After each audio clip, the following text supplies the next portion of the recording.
layers on, yes, because it is 46 degrees in Arizona and I'm freezing. But I digress. There are two conversations that are happening right now that I've noticed for what I'm doing. One is the glut of used car inventory that seems every store has right now. We overpaid for the past couple of years for inventory because we had to, because there wasn't any inventory out there. So now we're in a glut of used inventory sitting and essentially rotting on car lots. There's a couple of ways you can combat this. Everybody's got unique cars in their used car inventory. So a Jeep Wrangler, maybe a Grand Cherokee Trailhawk, maybe a Hellcat, something that is unique, something that stands out.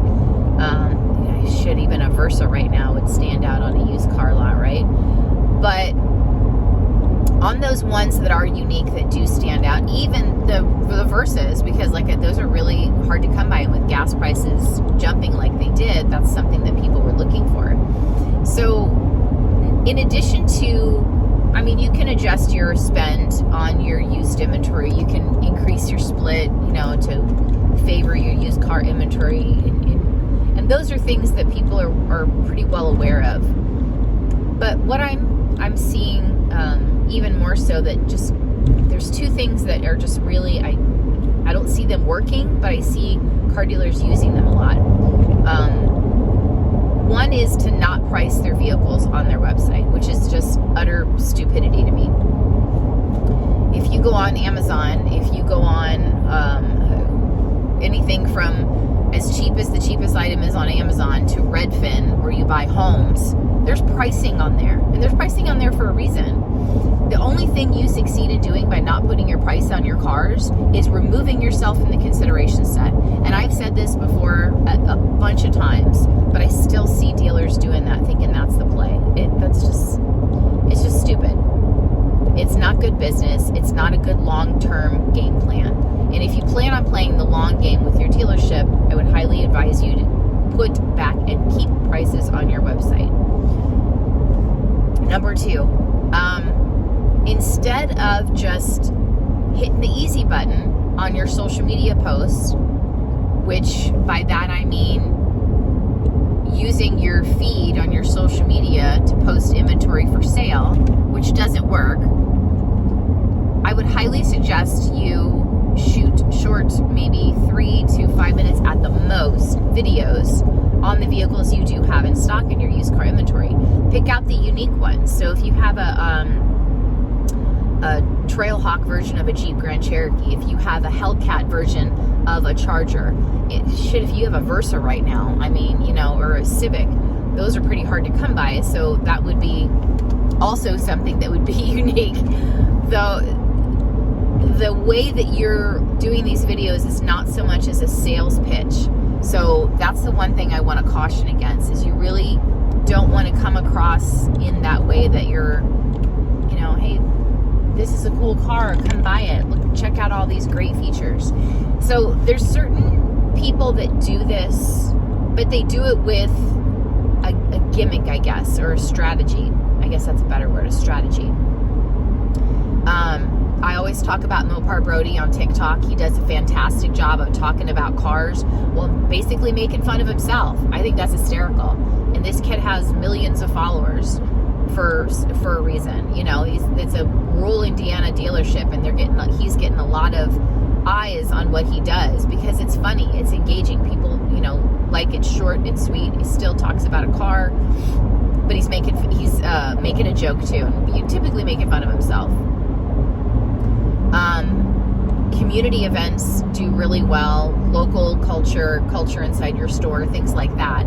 And those are all the filler in, the value adds to keep people following you.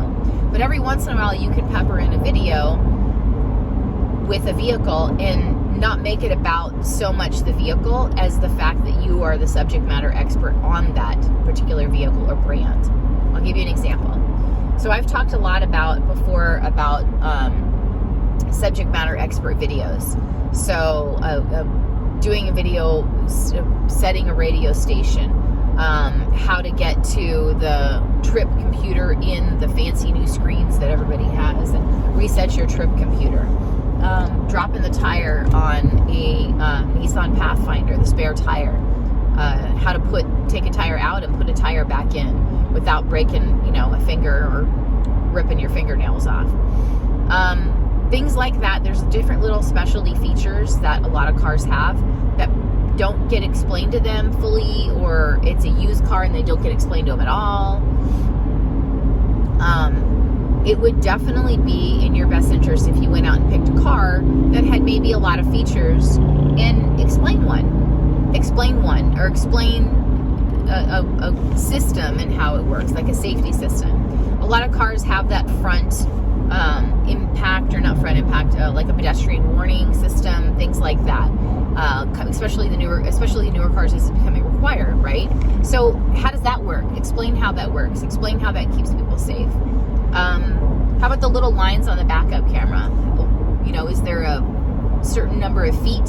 What is the number of feet on those little lines? Just silly stuff like that.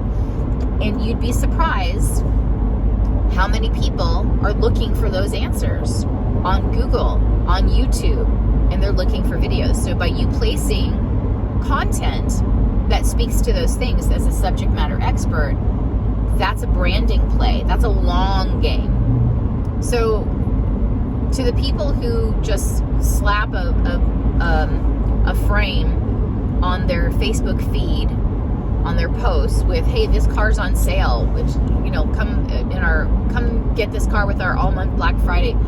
I mean, come on. You're just phoning it in, man. Put a little more effort into it. If you have a convertible, put the top down. Show how long it takes to put the top down.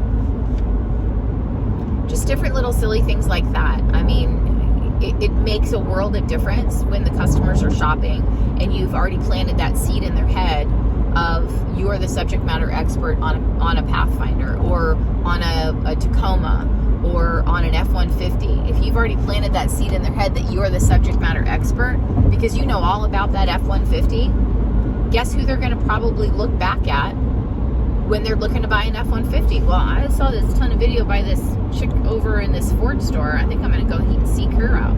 So I would highly recommend, instead of just hitting the easy button on your Facebook feed, your Instagram Reels, or any of the other social media platforms, of really putting some thought and some strategy behind it. A lot of dealers don't understand TikTok. It's not that difficult. Make it fun. Make it entertaining. Keep it short and simple. Don't shy away from comments. You have a bad comment, turn it into a win. How do you do that? I'm happy to help. Message me what it was and let's come up with an idea together to reply to them. But don't shy away from it. So if you're going to pull back from social media and you're not, it doesn't do anything for us. Okay.